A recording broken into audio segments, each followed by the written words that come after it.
एक बार जोरदार ताली हो जाए श्री महेश कुमार, एक बार जोरदार तालियां। जय बिहार, जय बिहार। तो आप आमंत्रित हैं सर श्री महेश कुमार जी। बहुत बहुत धन्यवाद सभापति जी एवं यहाँ उपस्थित हमारे अभिभावक, हमारे साथियों और कुछ ऐसे भी हैं जो हमारे विद्यार्थी भी रह चुके हैं। चूँकि मेरा नाम कोई नया नहीं है, हम 20 वर्षों से शायद शिक्षा के क्षेत्र में और समाज सेवा के क्षेत्र में कार्य करता रहा हूँ और कुछ लोग लाभान्वित भी हुए होंगे। लेकिन आज जो परिस्थिति है, यह परिस्थिति कैसे आई, क्यों आई, तो ये हमारे जो गार्जियन हैं ये सभी जानते होंगे। क्योंकि हमारा देश जो है यह ऋषि मुनियों का, विश्व गुरुओं का देश रहा है। पूरा दुनिया के लोग यहाँ आकर पढ़ा करते थे। नालंदा और तक्षशिला जैसे विद्यालय हमारे बिहार में हुआ करते थे। लोकतंत्र की जर्नी हमारा बिहार ही कहा जाता है, जो हमारे चाणक्य ने शुरुआत किए थे। लेकिन आज की जो परिस्थिति है, हमारा देश में राजतंत्र हुआ करता था, फिर हमारा देश गुलाम हुआ और उस गुलामी को मिटाने के लिए हमारे जो बहुत सारे राजपूतों ने, हमारे जो जवानों ने अपना बलिदान देकर देश को आजाद किया। उस समय भी शायद सभी को लगता था कि इसी तरह जीवन यापन होगा, लेकिन एक ही थे हमारे गांधी जी, जिनको लगा कि हो सकता है, हमारा देश आजाद हो सकता है। उन्होंने क्रांति पर क्रांति करते गए और सभी लोग साथ देते गए और फिर एक समय आया जब हमारा देश आजाद हुआ। और फिर आजाद होने के बाद सभी विद्वानों ने मिलकर संविधान बनाया, जिसे 2 वर्ष 11 महीना 18 दिन लगा। और उस संविधान के तहत आज हम सब एक साथ बैठे हैं। शायद इसमें ये नहीं भेदभाव किया गया कि ये उच्च जाति के हैं, निम्न जाति के हैं, अमीर हैं, गरीब हैं, ऐसा कोई भेदभाव नहीं किया गया। अगर यह अधिकार मिला तो उसी संविधान के बल से। लेकिन आज हमारा बिहार जो है, यह जो लोकतंत्र का जननी, जो विश्व गुरु नालंदा और तक्षशिला जैसे विद्यालय था, लेकिन आप अगर किसी भी ग्राफ को लीजिए, चाहे वो शिक्षा का हो, पलायन का हो, बेरोजगारी का हो, तो सबसे निचले पायदान पे है। और क्या है, अभी जो मौजूदा सरकारें हैं, इनका कहना है कि यह सुधर नहीं सकता, क्योंकि हमारे यहाँ ना ही समंदर है, ना ही खनिज है। बिहार से बाहर बहुत सारे लोग गए होंगे, पंजाब, हरियाणा, दिल्ली। तो पंजाब हरियाणा में ना ही खनिज है, ना ही वहाँ भी समंदर है। लेकिन वहाँ के जो किसान की स्थिति है, सभी लोग जानते होंगे वो कैसे है। क्योंकि वहाँ का जो किसान है वो पढ़ा लिखा है, वहाँ एग्रीकल्चर यूनिवर्सिटी हुआ करता है, वहाँ लोग जाकर सीखता है। क्योंकि किसान जो अन्नदाता है, और आज हमारे किसान भाई जो हैं, बहुत सारे किसान हैं, बुरा नहीं मानिएगा, वो इंतजार करते हैं कि 2000 रुपया कब आएगा। क्योंकि आपके उगाए हुए अन्न को खाकर ही जो डीएम है, एसपी है या प्रधानमंत्री हैं, प्रधानमंत्री भी मशरूम ही खाते होंगे, लेकिन वो भी कोई न कोई किसान ही मशरूम उगाता है। क्या वो फैक्ट्री में नहीं उग सकता? तो मेरा मानना है कि किसान की स्थिति सुधरेगा। कैसे सुधरेगा? जैसे हम भी पंजाब में रह चुके हैं। 5 से 10 मिनट लेंगे, अगर थोड़ा सा टाइम निकालिए। तो मेरा मानना है कि किसान की स्थिति सुधरेगा। जैसे पंजाब में लोग जाते हैं तो वहां से कुछ सीख कर आते हैं। पंजाब में क्या है कि वहाँ बहुत सारे कुछ बना हुआ है, जैसे एफपीओ, जैसे हम पहले भी एक मीटिंग हुई थी, हम चर्चा किए थे। एफपीओ क्या होता है कि फार्मर प्रोड्यूसर ऑर्गेनाइजेशन होता है। क्योंकि इसमें किसान लोग ज्यादा है, इसलिए किसान की बातें कर रहे हैं। उसमें क्या है कि हम 500 किसानों को जोड़ेंगे और फिर जैसा कि आप जानते हैं कि आप टमाटर उगाते हैं, कभी कभी ऐसा नौबत आता है कुछ टमाटर को तोड़कर मार्केट तक पहुंचाने का खर्चा नहीं ऊपर होता है, तो आप क्या करते हैं? उसको जुतवा देते हैं। पीछे कुछ महीनों पहले गोभी का क्या स्थिति हुआ, जब 1 रुपये बिकने लगा, क्या किया आप? उसको जुतवा दिए।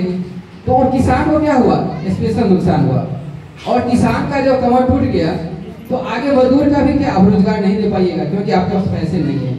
अगर किसान बिहार में सुधरेगा, क्योंकि 80% लोग किसान पे निर्भर है, तो किसान सुधरेगा तो मजदूर ऑटोमेटिक सुधरेगा।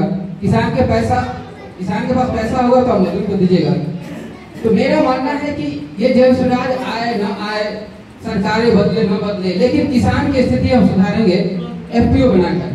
अब एफपीओ से क्या फायदा, मोटा मोटी बता देते हैं। जैसे अभी कुछ भाई बोल रहे हैं कि मक्का का यहाँ जो है अगर 1800 रुपये कुंटल है, उसी को अगर हम चेन्नई में बेचते हैं तो वहाँ 3200 रुपये कुंटल है। लेकिन कोई एक किसान वहाँ ले जाकर बेच पाएगा क्या? नहीं संभव है। दूसरी बात है कि अगर आप ले जाकर बेचते भी हैं तो अकेले में जो लागत होगा वो कई गुना हो जाएगा। लेकिन 500 किसान अगर हैं, उसमें से हमें 10 ऐसे लोग को चुनना है जो पढ़ा लिखा हो, जिसको बोर्ड ऑफ मेंबर कहा जाएगा, उसके नाम से कंपनी बनेगी। उसमें से एक आदमी वहां जाकर पता कर सकता है जो पढ़ा लिखा होगा, जिसको मार्केटिंग का नॉलेज होगा, जिसको कुछ एग्रीकल्चर का नॉलेज होगा। तो इन 500 किसान में से 10 ऐसे लोग जरूर मिल जाएंगे जो पढ़े लिखे होंगे, तो इनको उसका बोर्ड ऑफ मेंबर बनेगा। अब क्या है कि जो 500 किसान है उसका शेयर होल्डर, जो मुनाफा होगा सबको होगा। तो मेरा ये प्लानिंग है और हम आगे भी इस पर काम कर रहे हैं। अब हम आते हैं कि जन स्वराज। जन स्वराज का मतलब क्या है? जनता का सुंदर राज। तो जनता का सुंदर राज कब होगा? जब सभी लोग खुशहाल होंगे तब होगा। लेकिन आज क्या स्थिति है? अभी जो पिछले लालू जी की बुराई हम नहीं कर रहे हैं, क्योंकि लालू जी ने गरीब गुरुओं का वाद दिया, ये तो सही है। लेकिन उन्होंने शिक्षा व्यवस्था को अगर सुधार देते तो गरीब को आवाज के साथ साथ रोजगार भी मिल जाता। अगर रोजगार मिलता तो आज पलायन नहीं होता। पलायन की क्या स्थिति है सभी लोग जानते हैं, भुगतान होंगे। मैं भी अपने घर से लगभग 5 साल बाहर रहा, मुझे पता है कि क्या होता है। जब मैं यहाँ से बाहर जाता था तो लगता था कि मैं क्या गुनाह किया, मुझे अपने माँ बाप से दूर जाना पड़ता है। क्योंकि एक जो बेटा है वो बाहर जाता है तो केवल शरीर लेकर ही नहीं जाता है, वो परिवार का कंधा, परिवार का भावना लेकर चला जाता है। तो प्रशांत जी का कहना है कि आप मजबूरी के कारण बाहर नहीं जाइएगा। अब ये होगा कैसे? क्योंकि यह हवाई बात नहीं है, प्रशांत जी ने पूरा लिखा है, आपके पास मिला होगा।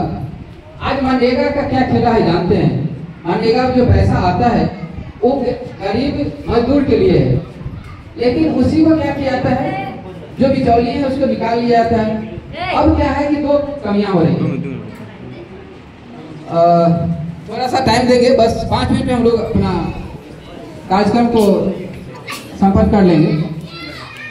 तो प्रशांत जी का कहना है ये मनरेगा में जो पैसा जाता है वो किसान के खेत में मजदूर काम करेगा और पैसा मजदूर के पास जाएगा, तो दोनों को फायदा होगा। आज किसान को मजदूर नहीं मिल रहा है और मजदूर को मजदूरी नहीं मिल रहा है। ये दोनों कमियां एक बार में खत्म हो गए। आगे है कि अभी जैसा पेंशन की बात कर रहे थे, 400 रुपया है, तो 400 में 2 टाइम का चाय भी नहीं होता है, कम से कम 2000 रुपया होना चाहिए। आगे है कि जिनका पेंशन अगर नहीं मिलता होगा तो हम उनका पेंशन चालू करके देंगे, लेकिन अभी जब हम चालू करेंगे तो 400 रुपया ही मिलेगा। क्योंकि अब कई लोग का कहना है कि बहुत सारे लोग आए इसी तरह कह के चले गए, तो सभी लोग को ये भी पता होगा अब 20 साल से उन्हीं नीतीश कुमार को मुख्यमंत्री बनाए जा रहे हैं। अगर इस बार पुनः मुख्यमंत्री वही बन गए फिर 400 ही मिलने वाला है, वो 2000 का सपना ही रह जाएगा। इसीलिए लोकतंत्र का यह खूबसूरती भी है, हर 5 साल पे सत्ता को बदल दीजिए। जैसा कि प्रसाद जी दुनिया के लगभग देश में रह चुके हैं, उन्हें पता है कि जो विकसित राज्य है वो विकसित कैसे हुआ। जैसे आप लोग सिंपल सा जो किसान हैं, किसानी कैसे करते हैं सिंपल सा, जैसे कोई आसपास जो बड़ा किसान है जो जिसका पैदावार अच्छा होता है, हम लोग उसके यहाँ जाकर सीखने का कोशिश करते हैं वो फसल कैसे उगाता है। ऐसा ही होता है, अगर वो लगा कि वो 2.5 किलो DAP डालता है, हम क्या करते हैं थोड़ा और बढ़ा के डाल देते हैं। तो इसको बोलते हैं इनोवेशन, नवीकरण। तो प्रशांत जी भी लगभग देश में गए हैं, उन्हें यह पता है कि वहाँ का शिक्षा व्यवस्था कैसा है, वहाँ का स्वास्थ्य व्यवस्था कैसा है, वहाँ का किसान किस तरह है जो विकसित है। क्योंकि पंजाब हरियाणा का जो किसान है मर्सिडीज बेंज से चलता है, जो हमारे गांव में एक भी गाड़ी मर्सिडीज बेंज नहीं है। ये कैसे होगा? क्योंकि अब मैं अपना ही एग्जाम्पल लूँ, मैं भी जब पंजाब में था तो मुझे भी लग रहा था कि यहाँ जब मेरे साथी फैक्ट्री खोल सकता है तो मैं भी बिहार में जाऊंगा और फैक्ट्री खोल दूंगा। लेकिन आज बिहार की जो स्थिति है, जैसा आप जानते हैं, गरीब है, यहाँ लोन भी नहीं मिलता। मुझे भी 2 करोड़ लोन की आवश्यकता था, लेकिन कई जगह मैंने पटना तक इसको अप्लाई किया लेकिन वो पास नहीं हुआ। उसके लिए हमको सेंट्रल में अप्लाई करना पड़ा, अभी तक वो भी पास नहीं हुआ। तो हमने वहाँ से सीख के आया। उसी तरह प्रशांत जी भी दुनिया के देशों में सीख कर आए कि यहाँ की जो व्यवस्था है कैसे सुधरेगा। दूसरी बात है, गरीब से अमीर बनने का एक ही रास्ता है, वो पढ़ाई। आप आसपास देखते होइएगा, कितना भी गरीब है उसके घर में अगर कोई एक बच्चा तेज तराक निकल गया, अच्छा पढ़ लिया, तो ऑटोमेटिक है उस परिवार की स्थिति सुधर जाएगा और देखा देखी से आसपास के लोगों का भी स्थिति धीरे धीरे सुधरने लगेगा। तो प्रशांत जी का कहना है कि हम विश्व स्तरीय शिक्षा व्यवस्था लाएंगे। दूसरा बात ये भी बताया कि अगर हमें इस शिक्षा व्यवस्था सुधार करने में समय लगता है तो आप अपने बच्चे को प्राइवेट स्कूल में भेजिए, क्योंकि आज सभी लोग चाहते हैं कि हम अपने बच्चे को कहाँ पढ़ाएं, प्राइवेट स्कूल में।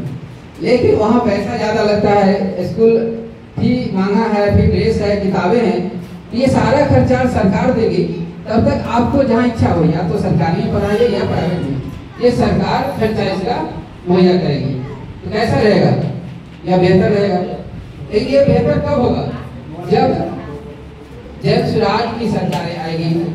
और आप सभी लोग जानते हैं कि हमारे यहाँ जो भी सांसद हैं या विधायक हैं, जीतने वाले या हारने वाले, वो सभी बाहर के लोग हैं। सांभवी चौधरी का नाम जानते होइएगा, अभी हम लोग हेलीकॉप्टर से उनको भेजे हैं। हेलीकॉप्टर से वो आए, चीन भी उनका हेलीकॉप्टर था और पुनः फिर हेलीकॉप्टर से चले भी गए। क्या उसके बाद मिलने आए कोई आदमी से? बहुत सारे लोगों को चेहरा भी नहीं पता होगा। तो आप ऐसे लोगों को चुनिए, क्योंकि प्रशांत जी का यह कहना है कि आपके समाज से ही उम्मीदवार होगा, और वो उम्मीदवार भी कौन होगा? जिसको आप चुनेंगे। तो यह एक कहीं ना कहीं बेहतर है। अगर आपके समाज से लोग होगा, आपका दुख दर्द वो जरूर समझेगा। और भी कई मुद्दा है, क्योंकि समय ज्यादा है और लोग जाने के लिए उतावले हैं। तो मैं चाहूंगा कि आप में से अगर कुछ लोग आकर कुछ अगर कहना चाहे, कुछ सुझाव देना चाहे, तो आप प्रशांत जी का सहयोग से एक मैनिफेस्टो बना रहे हैं, जो घोषणा पत्र होगा, किस पंचायत में क्या चाहिए। जैसे हमारे पंचायत के लिए प्राथमिक उपस्वास्थ्य जो है वो रुग्ण अवस्था में है। हॉस्पिटल आज भी है, लोकेशन पे दिखता है, लेकिन वहाँ दवाई और डॉक्टर उपलब्ध नहीं है। इसको सुधार करेंगे। और भी कई मुद्दा है जो हम आपको फिर बताएंगे। तो जो लोग आना चाहेंगे तो आपका स्वागत है, आए और